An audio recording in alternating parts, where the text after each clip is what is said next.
What's going on, guys? This is Vlad, and I'm doing a quick recap of yesterday's price action for Nasdaq when the market went absolutely wild after Trump announced that he will be holding the tariffs for the majority of the countries, uh, and all the indices just reacted like rockets. Okay, they just shot up. Nasdaq was over 10% up on the day. Last time I checked, it was something like 1,800 points up on the day. Not sure how it closed, but I wanted to show you how even in these mad market conditions, our setups just keep delivering. The first presented fair value gap is so powerful. It's so algorithmic. It's so scripted. You guys should not miss on that. Okay. Um, and I know that the market, because of the huge gains, didn't really provide opportunities for people who are trading prop firm accounts, as most prop firms don't allow for you to trade when the market is up or down more than 5% on the day. So I was out of it. Had a busy day, but just checked it in the evening. Checked the price action, and these things that I saw are absolutely incredible, and I want to share them with you. You probably saw it already as well, but let's take a look at it together. And if you traded a personal account, by the way, and you managed to capitalize on this, I am proud of you.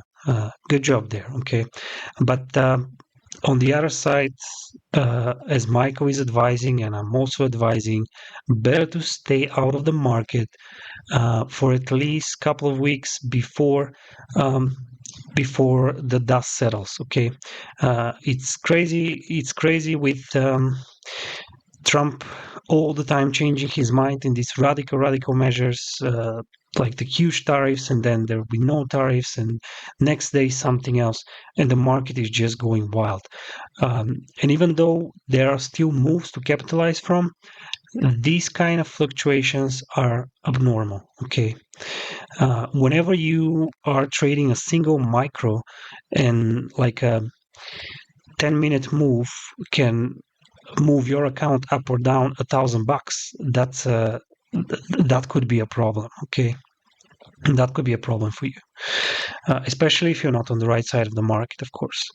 uh, and keep in mind that these conditions, they are not normal. The market will be back to normal, I'm pretty sure, soon, but until then, it's better if you're cautious, or trade demo, or just stress and focus on studying. Studying really helps to stay in the right mindset. Okay. But anyway, let's see the two absolute killer setups from yesterday. That if you paid attention to the lectures I gave you on how to trade the first presented fair value gap, the conservative way, as Michael says, you probably managed to capitalize on at least one of these moves. Okay.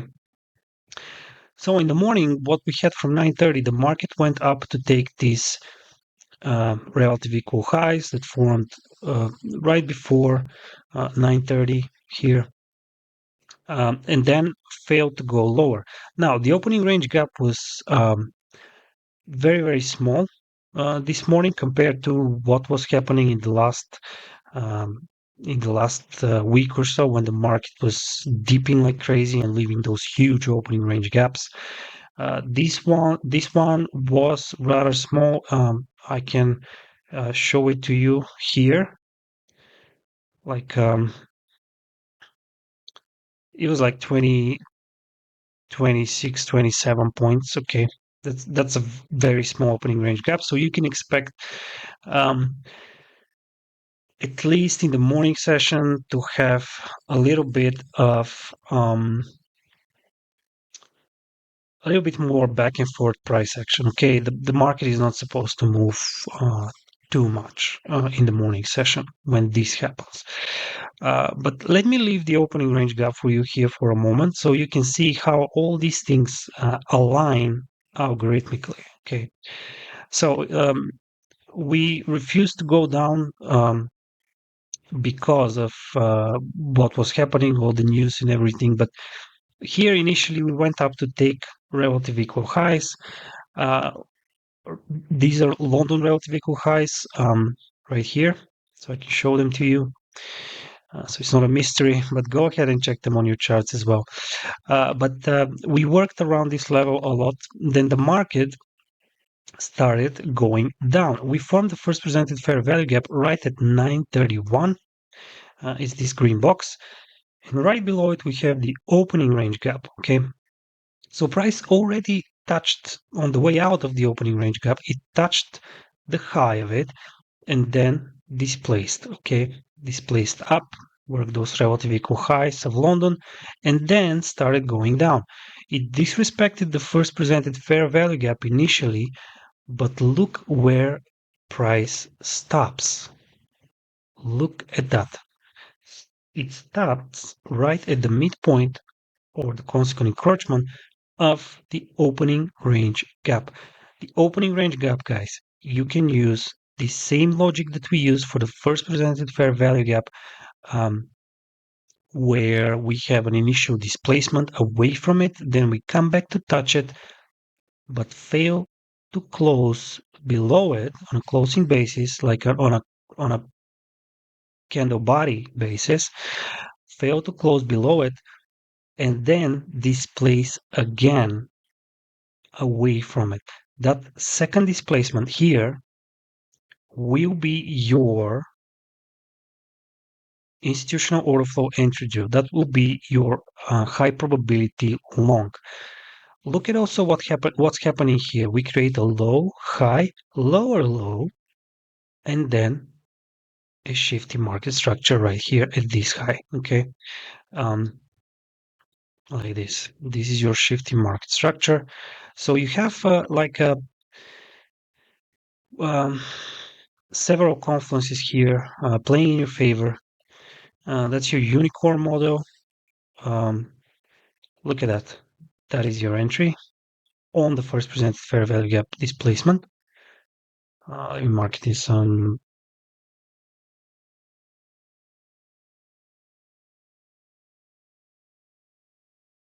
in dark green so you can see how these two overlap. We also have the first presented fair value gap here matching this displacement. So you have a double confluence there. Okay. Price goes up, then goes down back to the first presented fair value gap. Okay. And back to this inefficiency that formed right after we rejected the opening range gap for the second time. Okay. Price displaced away from the first presented fair value gap. Okay. And away from this BC here. Then back to relative equal highs of London, back down, and then what is happening? If we remove this so it's not confusing, see how we fail to close below it with the bodies here, right at 12:01. Oh my God, look at that. It's a macro time. Can you believe it? Can you believe that? These things, they just repeat. They repeat all the time. Okay. We failed to close below it. Consequent encroachment hit here. Let me show you. Okay, consequent encroachment hit, and then what is the market doing again? Same thing that it did here. Displaces. Market structure shift. Here, you know what ICT is saying? It doesn't have to close above this high. It's enough trade through it. This wick, that's enough for a market structure shift, but only if you have the right narrative. Okay, that displacement away, there is a small little volume imbalance here, so we'll consider that also. This gap here is your institutional order flow entry drill. Let me make it gray, maybe. That will be your IO fat. Okay. And then the magic starts unfolding. Okay. Market starts aggressively deliver to the upside. And when I say aggressively, this initial leg was 380 points. That's just the initial leg. So you can understand the insane fluctuations that were happening yesterday. And if you're not able to pick such setups with a very small stop loss, and by small stop loss here, I mean from the high of this, if you place it below consequent encroachment of the fair value gap, that's like 45 handles, or below this candle. That's like 45 handles already. Okay, that's a pretty big stop. Okay, so you can understand how wild the market is, and you can understand why you have to be very, very careful and don't over leverage, because this market can get you on a very small retracement like here. Look at this. This retracement here was 130 points and more. But let's say it's like 130, 150 points. This little retracement. Okay, this is abnormal. Anyway, the market goes up, then down here at 320. It goes down back to the relative equal highs of London, and then the news really hit the market. And we go bazooka to the upside. Like, look at that. Look at that. That's 1,600 points, almost 1,700 just here until 2:30, and the market kept on going up for the rest of the day. Okay. But anyway, regardless of this, and regardless of the fact that we didn't trade yesterday, or I didn't, don't know about you, the PM session gap also provided a good setup, where here initially price formed the gap, displaced away from it, then went back down, touched it one more time, and what did it do? It did exactly the same thing as it did the previous two times. Change in market structure here, shifting market structure. After we making a lower low, failure to close below the PM session first presented fair value gap, and then displacement. That's your unicorn, high probability unicorn model. Okay. High probability unicorn model, and guess what? It forms here. The setup is right at 110. So that's your macro once again for you. And price goes after that on another mad run. Okay. Yeah, so these were the two best setups that I found yesterday. I didn't take any of them once again, but regardless of that, the algorithm, it keeps delivering the same way. Doesn't matter how mad the markets are, how manipulated they are, these things, they keep delivering the exact same way, which should ring the bell in your head that the algo is there. The algo is working, and yes, sometimes it's manipulated, but it's still delivering. And if you know these levels of reference, like the first presented fair value gap or the opening range gap, like ICT is teaching them, you can capitalize on these moves. Anyway, guys, with this, I am leaving you for now. Please, once again, be cautious on how you're trading this week.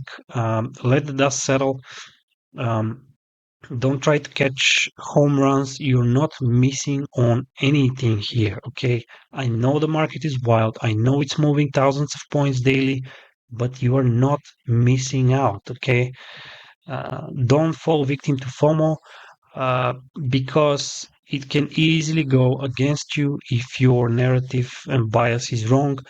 And then the same way you're making these massive gains, you can actually be liquidated in minutes and in seconds. So uh, just be cautious. Okay, soon the dust will settle and we will have more calm markets. I'm pretty sure of it.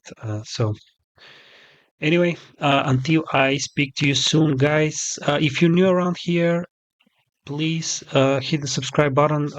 I will provide more value to you in the coming weeks. There are more things that I'll turn your attention to, that you should consider when trading, or maybe find your model there the same way like we're using the first presented fair value gaps. Uh, and anyway, guys, so stay tuned. And until I speak to you in the next video, I am out.